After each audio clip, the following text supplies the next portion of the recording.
It's a rainy day here on the homestead, so I thought that I would finish a video that I actually started last week. Last week I made a gardening tool so that I could use it in my square foot gardening that I'm trying this year. And if you haven't seen the video on setting up our beds for square foot gardening, go ahead and check that out, and I'll put a link to it.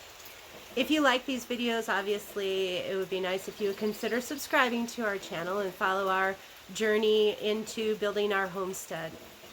The first items you're going to need are a Sharpie and a 12 by 12 board. I'm using scrap particle wood that I had Dan cut for me because the glue that I'm going to be using later I feel like would adhere better in those nooks and crannies of that board. So consider that, but you just need a 12 by 12 board, and you need a Sharpie marker, and you'll need a tape measure. The first thing I did was I laid out my board and I decided to go ahead and mark a grid on here. This is going to make it easy to plant things evenly apart. You know, some things you plant 2 inches apart, some things you plant 3 inches apart, and there's different depths as well. So I decided that I would mark out this grid. One thing you want to keep in mind in square foot gardening, a common number or common numbers of things planted in 1 square foot. 9 as in something like your larger onions, 16 as in something like beets or radishes. So I'm making 2 different tools. One will have 9 and the other will have 16. When you're making your 16 board, you want to have 5 columns, I'll say, and 5 rows. That will give you 4 intersections to use. So that'll be a 4 by 4 grid. It doesn't quite come out evenly if you divide 12 by 5. It actually comes out to about 2.4. So roughly you want to make your lines 2 and just under 1/2 inches. And of course the 9 by 9 one is easy. You want to have 4 columns, which makes it 3 inches in between each line. So that's pretty easy.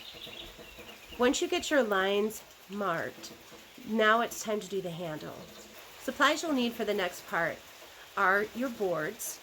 You'll need some type of handle material.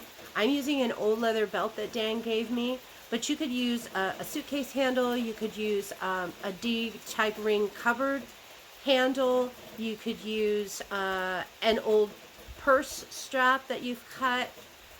Anything that seems like it's going to be strong and withstand some pushing and pulling. You'll also need a carpet knife, you'll need a hammer, you'll need a screwdriver, you'll need a nail, and you will need some screws. You're going to be putting this handle on the opposite side of the grid you just made.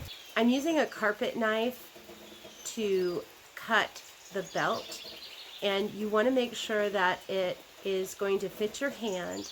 So you kind of want to put your hand around the belt and take a look on either side and make sure there's enough room to put a screw into your board, and then just lop that off with the carpet knife.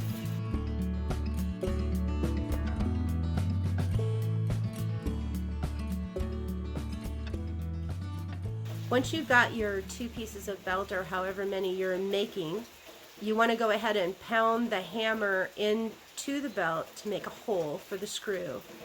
And then you also want to pound that hammer slightly into your board so that you can get your screw started into the board.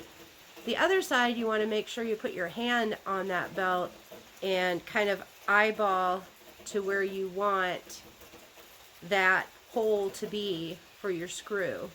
Then you'll take your screw and put it through that belt, make it stick out a little bit on the other side, and stick that into the hole you made in the board and screw that down on that side. Then of course you're going to put the screw in the other end and put that in the board and screw that down as well. Now you have a great long-lasting handle for your tool. The last step of this is we're going to use wine corks. I've been collecting wine corks for years. They seem like they are the perfect size to do this with. You want wine corks that are about the same height. Obviously, if you want to plant at certain depths, you want the tool to have about the same height wine corks on this. And I'm just using hot glue, a glue gun. But of course you could try to use something like Gorilla Glue. You could even put a screw in from the back if you really wanted to get into it. But I'm just going to use hot glue and glue these wine corks. Now, I did put marks on the wine corks. I put 1/4 inch marks and I put 1/2 inch marks. But I found when I actually used the tool, you can't really see the wine corks with the marks on it. So don't worry about putting marks on it. Now, the one end of the wine cork that the wine opener went through, I feel like it would make it easier to adhere to the board because the glue could get up in there and also kind of anchor that cork. So I'm gluing that end of the cork and I'm putting it on each of the intersecting lines.